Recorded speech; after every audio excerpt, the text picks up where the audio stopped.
Hello, I'm Coach David Baldwin, and my presentation today is about the solution-oriented approach and how it intersects with coaching and leadership.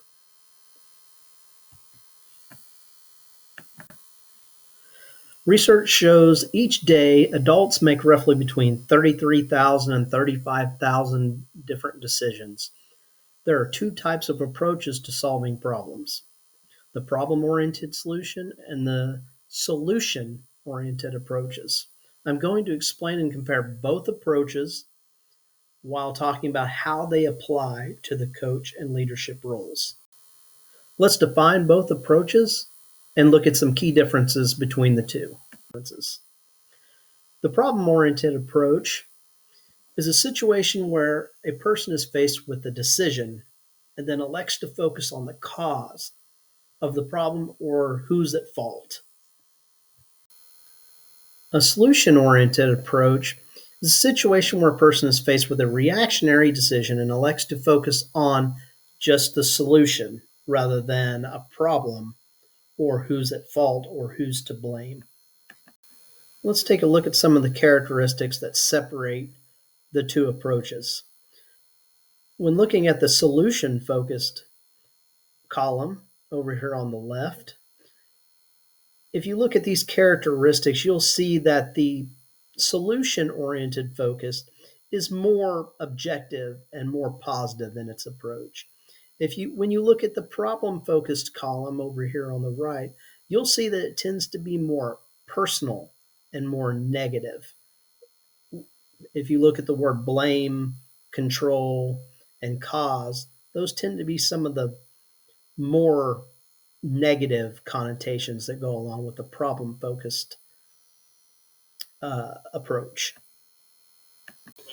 Let's take a look at each approach separately and determine which approach seems more fitting for a coach and leadership position. The first is the problem-oriented approach. Let's see how Coach Boone from Remember the Titans reacts to a player making a mistake. Here are a few questions to consider. Long enough. How did the athlete receive the instruction? Do you think the athlete will be receptive to his coaching in the future if his coaching style stays the same? Blah, blah, blah, blah. And did his relationship with PD, or would his relationship improve after the interaction, or do you think it suffered after the interaction?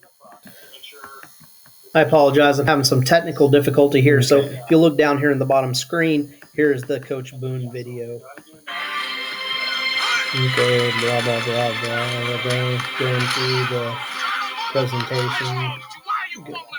Blah, blah, blah. Long enough.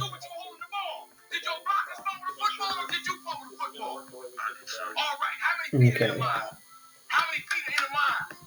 5,280 feet.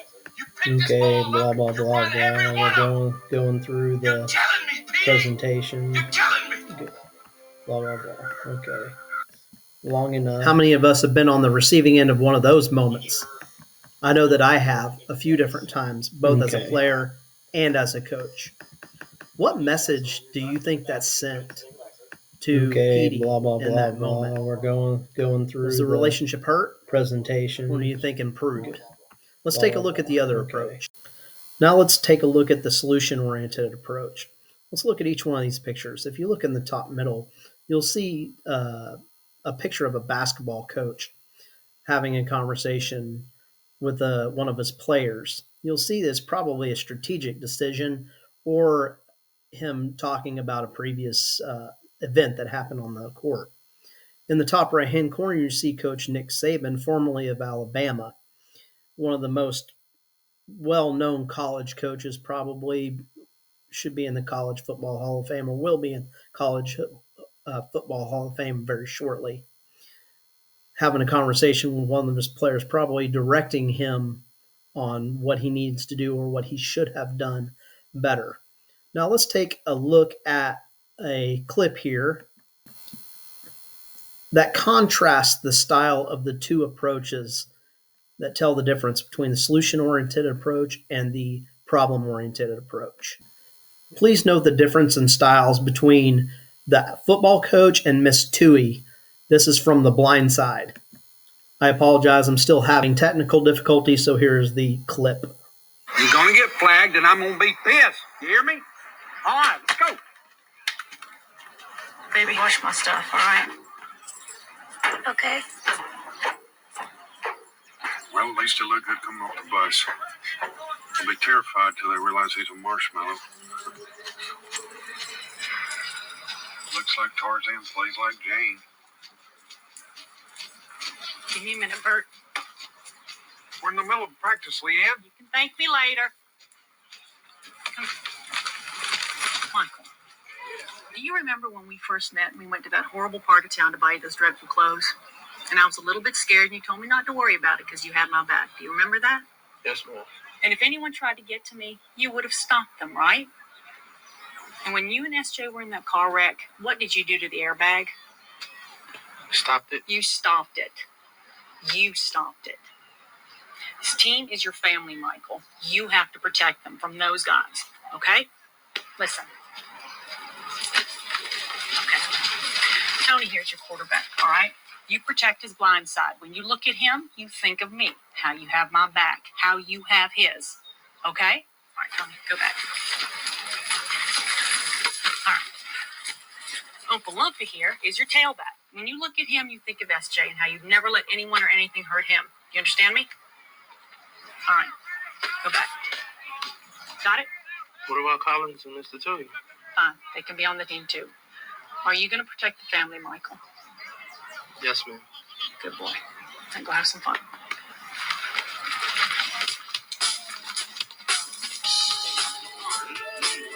Yelling at him doesn't work, Bert. Doesn't trust men. His experience, they pretend to care about you till they disappear.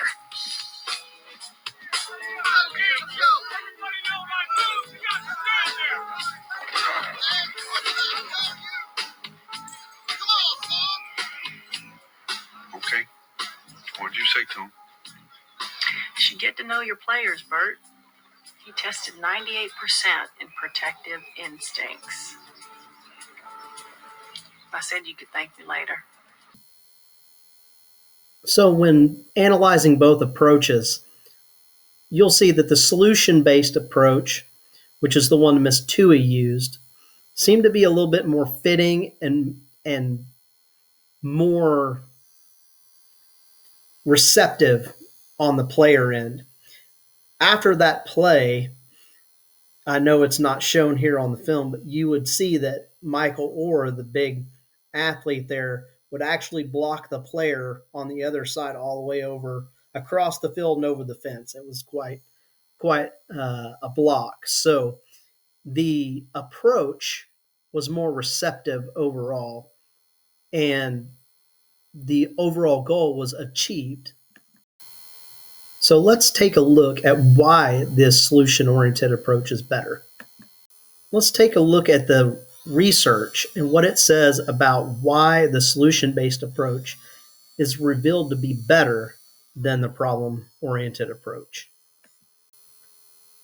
As you can see on the screen, 3 separate studies revealed that when approaching a problem, the solution-based approach had a more positive effect, increased understanding and knowledge on the subject, and even achieved a higher goal attainment. So what other factors make the solution-oriented approach better? One of the things that make the solution-based approach better overall than the problem-based or problem-oriented approach is the human component. It utilizes the golden rule, which is you do unto others as you would do to yourself. According to Maxwell, one of the first rules in human relations is to seek common ground. Collaboration. Collaboration is key in relationship building and in leadership. Nobody wants their problems or their mistakes pointed out.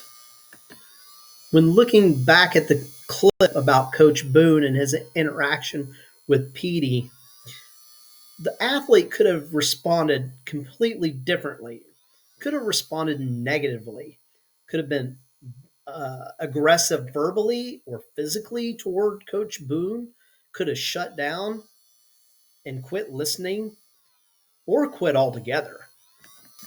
The problem based approach creates conflict. The solution based approach tends to focus on the relationship and positivity. Look at Nicholas Sparks's quote there in the bottom right. It says, long term relationships, the ones that matter, are all about the weathering the peaks and the valleys. That is what coaching and leadership is all about, is building these relationships. And that is what the solution based approach tends to be all about.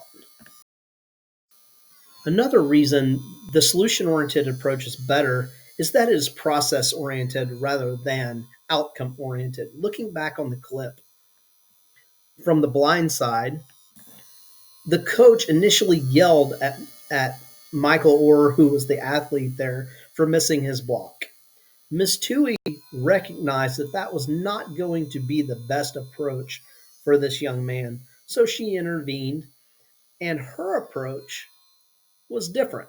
She was solution oriented. She knew that he needed to make that block better, but she took the approach because she knew, based on data, that this solution, in order to achieve the solution, this process, him understanding and making connection between his fellow teammates and his family, would make him block better, which was a form of positive reinforcement, which increases confidence, the athlete's ability or willingness to listen, and their understanding. When looking at the picture on the bottom of the screen, the author emphasizes that we cannot control the outcome, but we can control the process. And when we focus on that process, it increases our chance of achieving the goal that we are shooting for. With all that said, how does the solution oriented approach apply to coaching and the role of leadership in athletics? Coaches and athletic administrators are leaders in their respective roles. They should focus on the development and positive experience of the people they supervise. Sure, wins and losses are important, and reputation's important, but it's not the end all be all. If you look at the right hand side of the screen, you'll see that the 4 roles of leadership from author Stephen Covey. The roles mentioned create strategic decision making. They create cooperation and develop trust, all characteristics associated with a solution oriented mindset.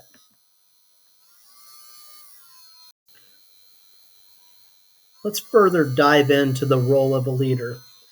Looking at the 2 Theodore Roosevelt quotes up on the screen, Theodore Roosevelt refers to how leaders should interact with those that they supervise, especially when they make a mistake.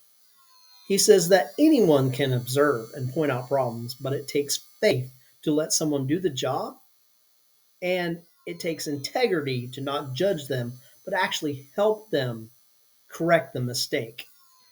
President Kennedy's quote in the bottom right says leadership and learning are indispensable to each other. They're inseparable.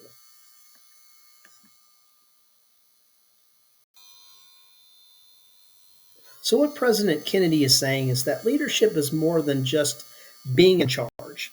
It is about going through the experience together and learning from the mistakes, because all of us make mistakes.